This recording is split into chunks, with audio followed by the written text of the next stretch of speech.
அதிகாரம் 25. சாலமோனின் வேறு சில நீதிமொழிகள். இவையும் சாலமோனின் நீதிமொழிகளே.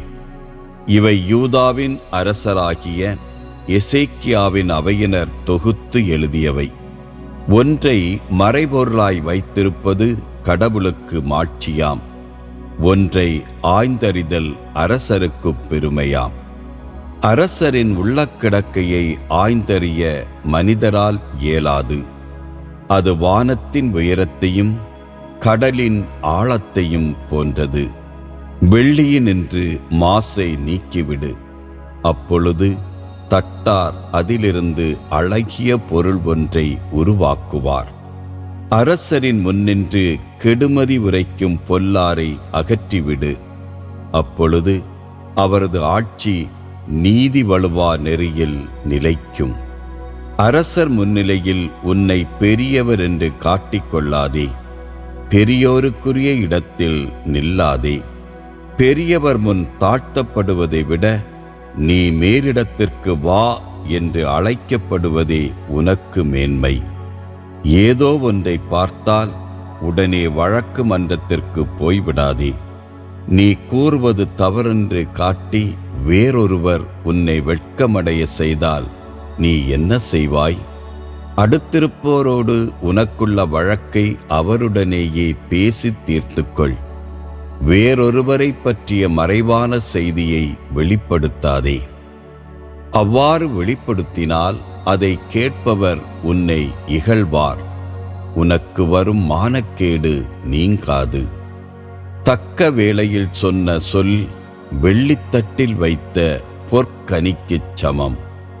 தங்கச் சங்கிலியும் பொற்கடுக்கனும் ஓர் இணையாக அமைவது போல எச்சரிக்கை கோரும் ஞானியும் அதை விருப்புடன் கேட்பவரும் ஓர் இணையாக அமைவர். குளிர்ந்த பானம் கோடை காலத்தில் எப்படி இருக்குமோ அப்படியே உண்மையான தூதர் தம்மை அனுப்பினவருக்கு இருப்பார். அவர் தம் தலைவருக்கு புத்துயிர் அளிப்பார். கருமுகிலும் காற்றும் உண்டு, ஆனால் மழை இல்லை. கொடாமலே தன்னை கொடைவள்ளல் என்பவனும் இவ்வாறே. பொறுமை ஆட்சியாளரையும் இணங்கச் செய்யும். இனிய நா எலும்பையும் நொறுக்கும். தேன் கிடைத்தால் அளவோடு சாப்பிடு, அளவை மீறினால் தெவிட்டிப் போகும், நீ வாந்தி எடுப்பாய். அடுத்திருப்போர் வீட்டுக்கு அடிக்கடி போகாதே, போனால் சலிப்பு ஏற்பட்டு அவர் உன்னை வெறுப்பார். அடுத்திருப்போருக்கு எதிராக பொய்ச்சான்று சொல்பவர் குறுந்தடியையும் வாளையும் கூரிய அம்பையும் ஒத்தவர்.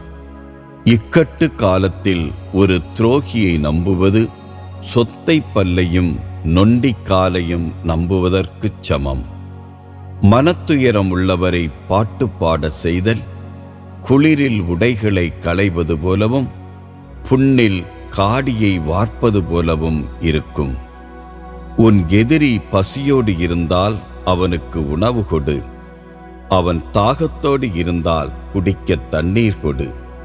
இவ்வாறு செய்வதால் அவன் தலைமேல் எரிதழலை குவிப்பாய். ஆண்டவரும் உனக்கு கைமாறு அளிப்பார். வடகாற்று மழையை தோற்றுவிக்கும், புறங்கூறுதல் சீற்ற பார்வையை தோற்றுவிக்கும். மாடி வீட்டில் நச்சரிக்கும் மனைவியோடு வாழ்வதை விட குடிசை வாழ்க்கையே மேல். தொலைவிடத்திலிருந்து வரும் நல்ல செய்தி வறண்ட தொண்டைக்கு கிடைக்கும் குளிர்ந்த நீரை ஒக்கும். பொல்லார்க்கு இணங்கிடும் நேர்மையாளர் கலங்கிய ஊற்றையும் பாழடைந்த கிணற்றையும் ஒத்திருக்கிறார்.